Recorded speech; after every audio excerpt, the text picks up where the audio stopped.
Jumpa lagi di Suhu Talk. Sudah bersama kita semua, beliau Al-Ustadz Haji Muhammad Ihsanuddin yang akrab dipanggil Kang Ihsan. Apa kabar Kang Ihsan? Alhamdulillah, baik sehat Mas Ismail. Alhamdulillah. Panjenengan nggih sehat? Alhamdulillah, Kang Ihsan gitu ya. Jadi sengaja pada kesempatan kali ini kita berdiskusi santai dengan Kang Ihsan, ingin membahas beberapa hal tentang dakwah melalui teknologi informasi. Kenapa saya mengundang beliau? Karena beliau ini salah satu, ya bisa dikatakan Ustadz 4.0 karena memanfaatkan teknologi informasi. Betul begitu Kang Ihsan? Sedang berikhtiar. Oh gitu kan? Sedang berikhtiar memaksimalkan bahwa teknologi informasi ini juga harus bisa digunakan sebagai media dakwah kontemporer gitu. Amin. Jadi beliau ini mempunyai channel ya, teman-teman bisa subscribe semua di Kang Ihsan Official. Kang Ihsan Channel. Oh, Kang Ihsan Channel. Ya, Kang Ihsan Channel. Kang Ihsan Channel. Oh, gitu ya. Kemudian juga beliau ini kebetulan teman-teman Tilab kemarin kan saya lihat ini lagi bikin apa ini, ternyata sedang membuat website ilmusyariah.org ya, ya. Jadi itu websitenya beliau juga yang berisi tentang dakwah-dakwah tentang ilmu syariah gitu ya. Sama kemudian juga beliau ini masih aktif mengajar di Pondok Pesantren Kerapia ya Pak ya. Iya. Kemudian juga Pondok Pesantren Al-Munawwir Kerapia ya. Kemudian di Institut Ilmu Al-Qur'an ya. Kemudian saya sedang merintis pesantren di kampung saya. Gitu. Oh, ya, di mana itu? Di kampung saya di Sewon. Oh, ya, gitu. Jadi saya bersama dengan istri khususnya ini sedang di samping kita mengembangkan majelis taklim Anwarul Masalik. Nah, kemudian kita kembangkan, kebetulan belakang rumah saya itu kosong gitu, saya bangun lokasi dan sekarang ada beberapa teman yang menghafalkan Quran di situ dan ada yang belajar ilmu syariah. Itu kita kasih nama walaupun ini belum kita launching, namanya Pesantren Anwarul Masalik gitu. Wah, luar biasa ya, nih. Oke, yang menarik ya, tadi yang sudah kita singgung, panjenengan ini kan punya channel YouTube. Iya.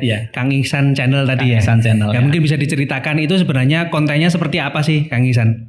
Iya, Kang Ihsan Channel yang kita bikin bersama dengan teman-teman gitu adalah satu konten yang kita buat untuk dakwah. Nah, dakwah ini kita bagi menjadi 4 sementara ini yang kita lakukan di YouTube kita itu. Pertama adalah YouTube ngaji. Jadi di YouTube saya itu ada konten ngaji-ngaji saya. Baik ngaji itu kita dapatkan langsung di lokasi maupun ngaji itu saya lakukan di rumah saya gitu. Kemudian yang kedua adalah ada konten tentang takon. Takon itu masyarakat boleh mengajukan pertanyaan melalui WA, kemudian ada yang melalui pertanyaan di bawah melalui Messenger, bisa juga di Facebook itu.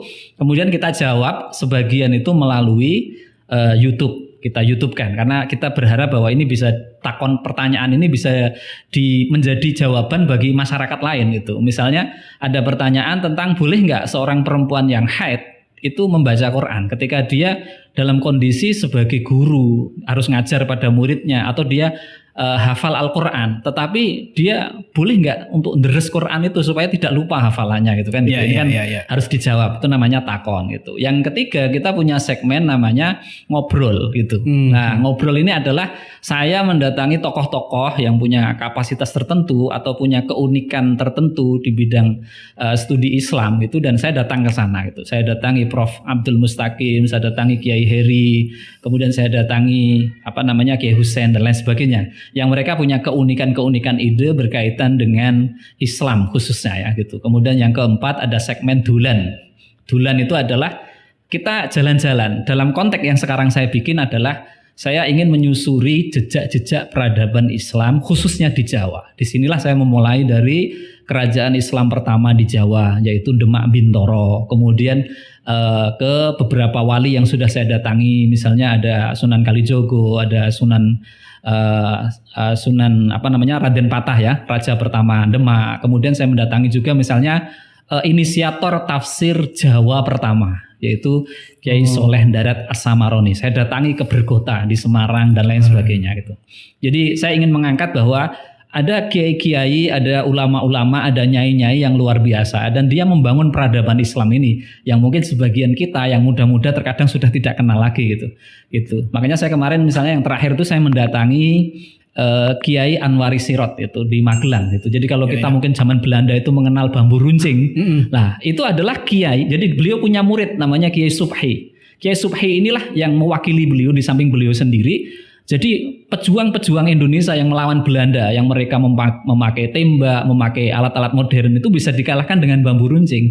Yang bambu runcing ini telah didoain oleh Kiai Subhi dan Kiai Anwari Sirot. Jadi gurunya Kiai Anwari Sirot, muridnya Kiai Subhi. Walaupun yang terkenal di nasional itu Kiai Subhi. Artinya ini akhirnya terbongkar semua ya. Kita yang tidak tahu informasi ini gara-gara lihat YouTube-nya panjenengan akhirnya tercerahkan ini. Mudah-mudahan gitu. Salah satu tadi bambu runcing. Kita kan taunya itu dari mana? Kita nggak tahu ternyata. Kalau di keparaan itu kan ada apa namanya istilahnya prasasti ya, atau tugu gitu, tugu bambu runcing di situ. Karena di sampingnya itu memang ada pesantrennya Kiai Subhi. Lah Kiai Subhi ini muridnya Kiai Anwari Sirot. Kiai Anwari Sirot itu studi di Mekah itu bersama dengan salah satunya ya Kiai Hasyim Asy'ari, pendiri NU, dengan Kiai Dalhal, pendiri pesantren Darussalam dan lain sebagainya itu. Nah ini yang harus kita olah itu supaya generasi muda kita itu tahu gitu. Sebenarnya ketika dulu Jawa ini ada, kemudian Jawa saya mohon maaf ini kebetulan yang sedang saya angkat adalah jejak peradaban Islam di Jawa. Gitu. Mungkin berharap nanti suatu saat bisa ke Sumatera, bisa ke Kalimantan, bahkan gitu. Ke luar negeri ya. Ya, kemarin saya sebenarnya ke Istanbul gitu. Oh, sudah ke Turki Pak ya. Ke Turki, saya ke Istanbul. Cuma ini videonya belum jadi gitu ya. Saya ingin nanti suatu saat bisa. Saya memang ingin mendatangi di samping peradaban Islam lokal, juga peradaban Islam yang internasional. Misalnya seperti tadi Istanbul, Mesir gitu kan. Arab dan lain sebagainya, termasuk Bukit Tursina. Mungkin suatu saat kita eksplor seperti apa Bukit Tursina itu. Artinya kalau kita semua nih sebagai penikmatnya itu akhirnya lebih tahu ya Pak ya, referensi banyak sekali gitu. Harapannya begitu ya. Oke. Itu nuwun sewu, panjenengan bikin konten-konten seperti itu dibikin sendiri atau punya tim, dan bagaimana teknisnya gitu Kang Ihsan? Secara konten isi itu saya bikin sendiri gitu. Kalau saya kemudian ragu dengan beberapa sumber, saya diskusi dengan teman-teman gitu. Jadi saya datangi beberapa teman dosen atau mungkin guru pesantren untuk mendiskusikan isu tertentu itu. Kalau saya ragu, tapi kalau saya sudah yakin dengan sumber-sumber saya yang saya baca dari buku-buku saya kumpulkan, ya sudah jalan gitu. Itu dari aspek isi. Tapi dari aspek teknis saya dibantu oleh teman-teman gitu. Jadi yang ketik video kemudian yang edit itu ada teman-teman yang membantu gitu. Wah ini menarik karena nuwun sewu Pak, ada beberapa informasi di luar sana itu mereka itu menyampaikan sesuatu namun dalam tanda kutip ilmunya itu kurang dalam, sehingga ini sedikit menimbulkan kegaduhan gitu ya. Kalau panjenengan tadi sampaikan sekelas panjenengan aja masih melakukan konfirmasi kepada orang yang merasa lebih menguasai ilmu tersebut sebelum Anda menyampaikan informasi di channel Anda begitu ya. Iya, jadi misalnya saya ingin membahas misalnya yang ngaji misalnya, saya membahas tentang fikih gitu. Saya perbandingkan beberapa kitab itu supaya saya betul-betul mendapatkan referensi yang bisa dipertanggungjawabkan secara ilmiah itu. Misalnya gitu, ketika membahas satu isu, dan isu itu ternyata dari berbagai mazhab ada pendapatnya. Kemudian saya harus memilih salah satu. Lah salah satu memang harus saya lakukan karena ini berhubungan dengan konteks Indonesia misalnya. Contoh paling gampang misalnya, ketika orang membaca Bismillah dalam Fatihah. Jadi misalnya ketika orang sholat kemudian membaca Fatihah, apakah membaca Bismillah itu wajib atau tidak? Nah itu kemudian saya harus buka ke semua mazhab itu. Nah gitu sampai saya ketemu misalnya Bismillah itu wajib dibaca keras kalau sholatnya keras, itu Imam Syafi'i. Bismillah itu wajib tapi dibacanya cukup sirri, itu misalnya Imam Ahmad. Tapi ada yang memakruhkan membaca Bismillah itu tidak boleh gitu. Jadi malah tidak usah baca Bismillah itu ada gitu. Nah dari situ kemudian saya pilah apa argumentasi dari masing-masing mazhab itu. Kemudian di terakhir biasanya saya melakukan pemilihan itu.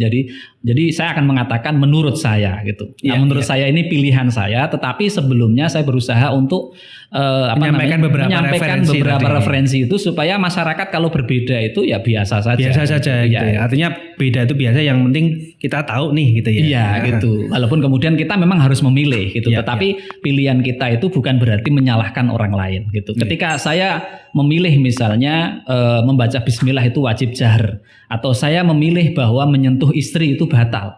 Ketika ada orang lain menganggap menyentuh istri tidak batal atau dia menganggap tidak perlu baca bismillah, saya hormati dan saya tahu argumentasi itu. Gitu.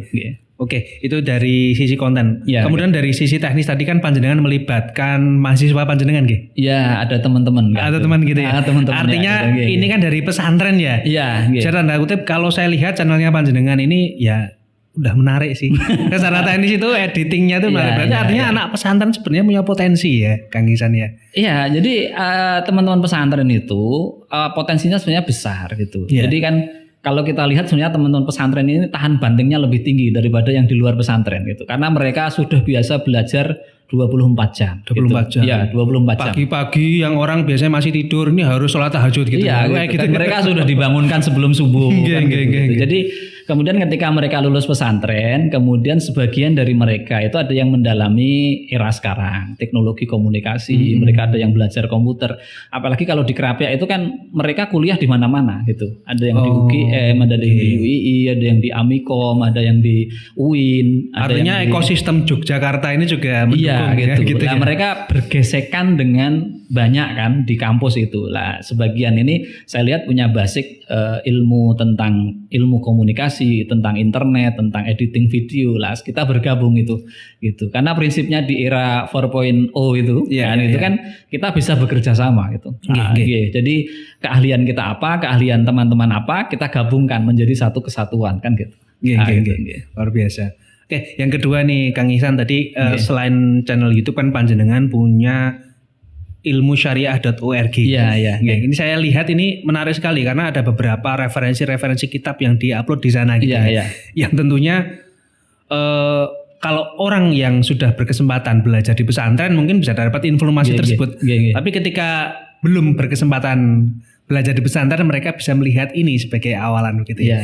Mungkin bisa dijelaskan lebih detail atau mungkin visi misi dari panjenengan bikin itu tuh apa sih gitu? Iya, ilmusyariah.org itu sebenarnya idenya dari saya dan saya mengajak teman-teman yang punya keahlian tertentu gitu. Ada yang pakar studi Quran, ada yang pakar penulisan, ada pakar hadis, ada pakar pendidikan gitu. Tetapi karena pandemi ini memang sementara kita nggak pernah mengadakan pertemuan karena kesibukan masing-masing itu. Tapi prinsip awalnya sebenarnya saya bikin website itu adalah untuk mengenalkan bahwa ilmu syariah ini harus dibumikan ke masyarakat gitu. Karena sebenarnya ilmu syariah itu indah, ini yang harus dikenalkan itu. Lah di website saya itu saya ingin mengenalkan yang pertama adalah saya ingin mengenalkan adanya perpus digital. Jadi orang-orang muslim yang kesulitan mencari data-data referensi ya berhubungan dengan Islam, baik itu ilmu Quran, ilmu hadis, fikih, bahasa Arab, nanti diharapkan bisa ngakses di situ dan bisa download gitu, bisa download secara gratis. Secara gratis ya? Iya, secara gratis dari website itu. Kalau sudah jadi nanti ya, ini masih proses itu. Kemudian yang kedua, kita juga di perpus digital itu kita ada namanya gambaran referensi yang kita jadi buku atau kitab itu kita gambarkan ini isinya apa atau gitu. Kalau kita membaca misalnya Manaqib Imam Syafi'i itu isinya apa? Kalau Bidayatul Mujtahid itu isinya apa? Teman-teman kalau membaca kitab ini dapat apa? Itu ada gambarannya di buku itu, di website itu. Kemudian di situ juga kita menawarkan di samping ada perpus digital, kita ada pendidikan, kita ada pelatihan gitu. Yang subnya tadi ada pesantren, ada madrasah, ada pengajian, kemudian ada pelatihan-pelatihan gitu. Jadi bagi remaja masjid yang ingin pelatihan tentang organisasi bisa kerjasama dengan kita. Tentang manajemen masjid bisa, tentang zakat bisa. Intinya yang berkaitan dengan ilmu syariah secara luas, bukan secara sempit ya. Karena syariah ini bisa dipahami secara luas dan bisa dipahami secara sempit. Secara luas itu bisa kerjasama dengan kita. Itu sehingga dari situ kemudian misalnya saya punya kajian tafsir di Masjid Kota Baru, punya kajian hadis di kampung saya sendiri gitu. Jadi harapannya di situ beberapa expert ini bisa bersama-sama umat untuk mengkaji ilmu syariah yang indah itu. Lah di samping itu di situ juga ada video-video gitu yang bisa diakses. Itu ada video, ada quote tentang quote tentang Islam lah itu, tentang artinya syariah. Kemasan yang menarik biar orang itu kalau melihat channel itu atau melihat website itu bisa nyaman gitu ya Pak belajarnya begitu. Jadi kalau dia ingin membaca A ternyata butuh referensi, dia tinggal ngakses ke perpusnya gitu. Oh ini bukunya ini gambaran isi bukunya apa, bisa ke resensi bukunya atau resensi kitabnya. Oh ingin lihat videonya saja, ada daftar video di bawahnya gitu. Luar biasa. Harapannya kayak gitu ya.